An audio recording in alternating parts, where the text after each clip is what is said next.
Yo guys, welcome back to my channel. If you haven't done it already, please click the subscribe button. Of course, follow me across all my social media platforms. They're mostly active on Twitter nowadays, so follow me on all my social media platforms. The link is in the description boxes below. Guys, it's been a hot minute. I missed you guys. Okay, of course, taking a month off due to the holy month of Ramadan.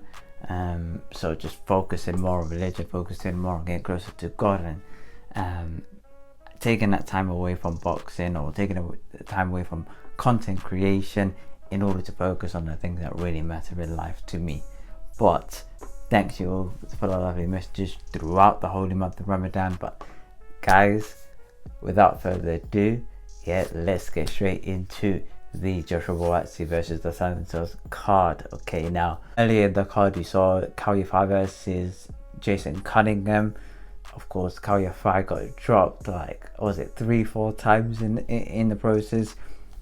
Do you know what it is? He actually won the actual like, if you remove all the knockdowns, he actually fought better than Cunningham. He actually applied more pressure than Cunningham. He boxed smarter than Cunningham, but just got dropped 4 times. So it's like, you can only do so much. After getting dropped that many times, you're gonna have to start headhunting and looking for knockouts. And once you start looking for knockouts, you're easier to read, and therefore he can go in a defensive mode and just see it out for the rest of the 12 rounds. Okay, big up him, new European champion from Doncaster. Going on for the rest of the card, we've got Lerone Richards, of course, being trained by David Caldwell. David Caldwell also trained Tony Bellew and Jordan Gill as well, so it's safe to say he'll be in great hands. Of course, he going into the first round, you know, feeling up his opponent. And for me, in terms of his weight class, I think he's cruiserweight, very skilled, highly skilled. And but my concern is that he doesn't pack enough power to knock these guys out. And one of these days is he might be on the receiving end of some heavy blows, and the opponent is more favorable on the card, and he might lose those on points. He needs to understand that overall in the boxing game, especially when you're a bit heavier or a bit larger than others, you're gonna have to learn how to also knock people out at the same time. Okay, showcase yourself, and that's how you build a larger audience as well in boxing. So although you put a very amazing 12-round display, for me, like, technically it was sound to the casual viewers. It wasn't always too appealing. I know Dave Caldwell was trying to make him a lot more ruthless, a lot more powerful in the ring. So hopefully in the future we'll be able to see him step it up, because and maybe it's just a case where all of his opponents are extremely durable, and he's just using these intermediate fights between now and the European title, or the world titles, to learn how to maneuver yourself around the ring, learn how to beat these opponents. You don't learn a lot always from knocking people out, but learn a lot of lessons throughout the time that you spend in the ring. So that's that. But Joshua Buatsi, Joshua Buatsi wanted to make a statement. Listen, of course, last couple of months we've seen the likes of Callum Johnson knock people out. Okay, we've seen Spider Craig Richards in between Joshua Buatsi's last fight until now, knocked out Shakan Peters for the British title, and then went on to fight Dimitri Bivol, and that was a very close affair. Craig Richards fought extremely well. We also saw Lyndon Arthur versus Anthony Yard.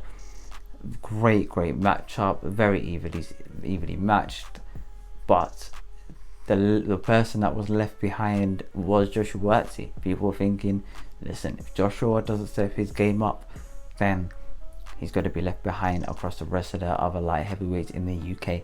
And boy oh boy, he stepped up, albeit his opponent Dos Santos has I think he's 15-0, or he's got an unbeaten record. But the people that he's beaten, I think all of them, or most of them, had extremely losing records. Okay, we're talking I think it's one of what 25 wins and 40 something losses. So the opponents Dos Santos' opponents he's beaten were very very low caliber opponents. So Joshua Buatsi for first round, felt him up. Second round, stepped up the gear, trying to apply a lot more pressure. But what I noticed is Dos Santos is very, I don't know whether he's good at running away. He's very good at coming out of the shots, that coming out of range and maneuvering his way on the outside of the ring. But Josh Buatsi applied the pressure. His ability to cut the ring off was admirable. It wasn't a rushed off approach where you're off balance. He was very very controlled, had his hand in a very good position. Offensively, he's strict with high level of accuracy. As soon as they were in any sort of close range, he didn't try to push back and use his range and try to box on the outside, try to pick his shots like he did against Marko Kalic. What he did instead was hit a lot more to the body, power shots to the body, and try to slow this guy down, make him a lot more static throughout the ring, because this guy was running around. If you hit him to the body, he stays there, his feet is like stuck in the mud, and therefore you can then pick up the shots a lot more effectively from then on. But that's exactly what he did. I think third round, that's what he did. I think what happened was that I don't know if it was the third round or fourth or early parts of the fourth round, but Joshua Buatsi, the guy dropped Joshua Buatsi, and Joshua Buatsi, instead of getting up and going to his corner in order for the referee to step in and have a word with Dos Santos, he literally stepped up to him and said, "Bruv, listen, don't do that again, yeah, otherwise it's going to be peak." Literally done that for casually throughout the rest of the round. Next round the bell went, four figures. Round four bell went. Joshua Buatsi literally went, rush up to him like he was about to smoke his bottom. Okay, literally was about to smoke him to pieces. Yeah, Fire Brigade is not gonna save this guy. Literally Joshua Buatsi backed him up and just started plowing shots. The Santos, you can see, he was getting a lot more affected by the power shots that Joshua Buatsi was throwing. Joshua Buatsi found his way around the ring and found the patterns that Dos Santos was doing and kind of reading him before he was actually doing them. Backed up into a corner, Joshua Buatsi with a good double jab, and then he pretended like he was going to hit to the body like he was doing in the previous rounds, and hit him with a very very accurate overhand right. He folded like dry cleaning clothes right then and there on the corner, on right, literally, like I think it was in Joe Buatsi's corner, it must have been, but he folded, yeah, like a dirt, like that, like clean laundry right then and there. And his cheekbone was having an affair with the canvas. It was peak. Joshua Buatsi knocked this guy out. I think that's one of his best ever knockouts that I've ever seen. I know he knocked out Marko Kalic and a lot of his other previous opponents, but for me this was his best knockout. Was it his best skill set or a display of boxing IQ or development in skill learned from Virgil Hunter? Probably not, because the guy who was fighting was shook, basically, in a nutshell. The guy who was fighting was running around the ring. He was out of his depth, a lot more weaker, a lot more yeah, man, the guy didn't want to fight. The guy did not want to fight. After the fight with Eddie Hearn, and this guy Sports, of course, had been saying to him, "Who do you want to fight next?" And he was saying, "Oh, I'll fight whoever." Eddie Hearn, they asked Eddie. Eddie goes, "There'll be a lot of, step up, good European fights, and then hopefully we can prepare him and test him to then eventually get within reaching distance of a world title shot within the first 2 years." The guy said, "Why not Craig Richards? Good win against good display or good performance against Dimitri Bivol. Why not?" And I think Eddie Hearn tried to dismiss it. Say, "You know what? They like each other, but we try to you know, we've got other people left in mind, but he didn't want him to get that smoke with Craig Richards. And that leads me on to think, who is the top 5 or top 6 light heavyweights in the UK? And a lot of people may disagree with me, but I have Anthony Yarde at number 1. Controversially yet. Oh, okay, I know he lost to Lyndon Arthur, but for me, that was a draw, and if anything, that was a very narrow win.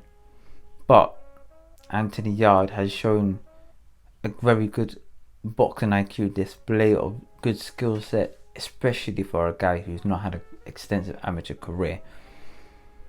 So I think on their best days, if I had to put them on their best days, I think Anthony Yarde will win. So I think Anthony Yarde for me is number 1. Lyndon Arthur, I think, is number 2. After today's performance, where do I rank Buatsi? I think Craig Richards will give Buatsi hell, and I think Craig Richards, I would have to rank him in number 3. Callum Johnson in at number 4, and Buatsi in at number 5, because his opponent that he faced was absolute, you know, the way there, like, we don't want to get into it, but you know, his opponent wasn't the level required to cause threat to the other light heavyweights in the UK. So hopefully we get to see what's in a good fight going forward. But literally great knockout against a guy who, with all due respect, he should be knocking out anyway. So he basically done what he was expected to do. But nevertheless, great performance from Joshua Buatsi. Disappointed to see that Terry Harper couldn't be fighting on this card today. You know, she's saying what, 5-6 months for her recovery. I'm not. It's not a good look, man. Maybe when she come back in, an easy warm-up fight to sort of ease her way back in, and then fight Natasha Jonas rematch. That's what I'm saying. Natasha Jonas rematch. What are you saying? Okay. So yeah, like, that is the Ringside reaction. Okay, if you haven't done already, please click the subscribe button. Follow me on all my social media platforms, guys. We've got big things coming. Guys, I can't really get into it, but you guys know what I'm going. Okay, peace, love, and prosperity, guys, and I'm gonna catch you guys in a bit. Peace.